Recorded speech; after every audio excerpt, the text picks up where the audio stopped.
Well, our target student, Mark M., put up a version of him working on John Lennon's tune, Norwegian Wood. And Mark, I got to tell you a couple things about this. You are doing a great job. The picking is smooth, slick.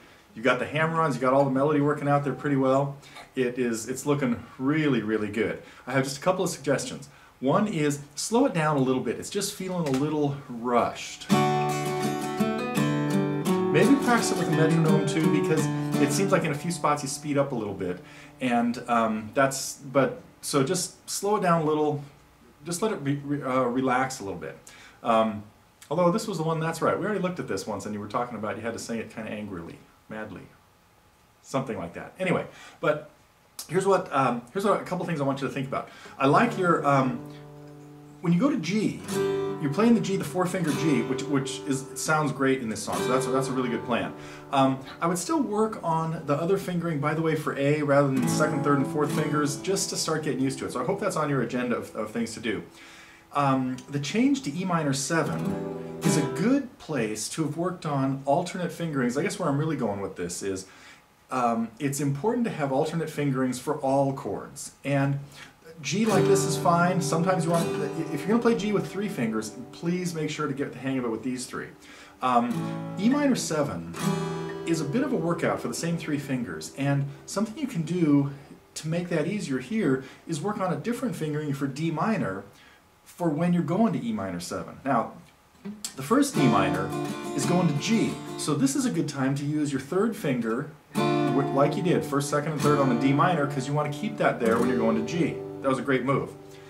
Now though, the next D minor, if you learn to play D minor with your 1st, 2nd, and 4th and use that fingering here, you'll always get to, that finger will stay there and you'll get a smoother change to the E minor instead of this, where my little finger was late getting on there. So I didn't hear this big flash of, big strum there on the E minor 7 as cleanly as this would sound. Here's how I'd like it to sound. I'm just going to do 2 D minors.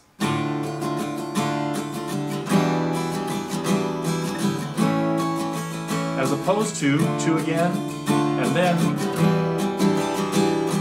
that note that made it 7 was not as obvious that time, first of all, because I didn't get to it till the 2nd beat. I have one more thing, and that is singing and playing a song like this is really difficult. Now, I'm always out on thin ice when I start talking about singing, but one thing you could work on with this, and slowing this down will help a little bit too. It's very difficult to play a melody. It's hard enough to just strum and sing at the same time. But when you're picking out a melody like this, and then trying to sing at the same time, you really have to make the singing, this would be something to really start working towards. This is not going to be easy, so put on your seatbelt for a second.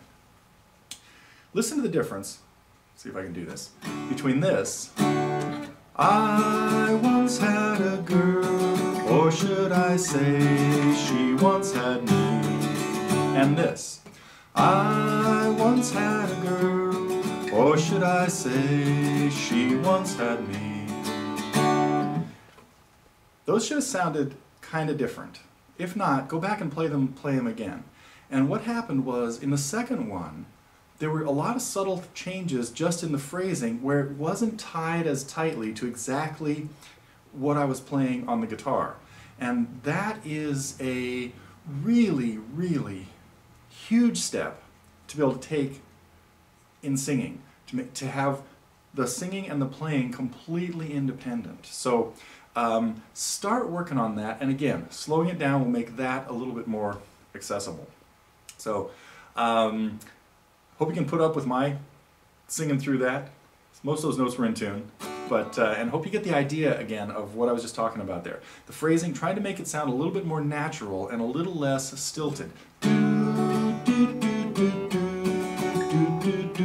See how that's exactly in time. Yours is not, it's not there, it's not quite there, but it's more in that direction than in the really smoothly different direction.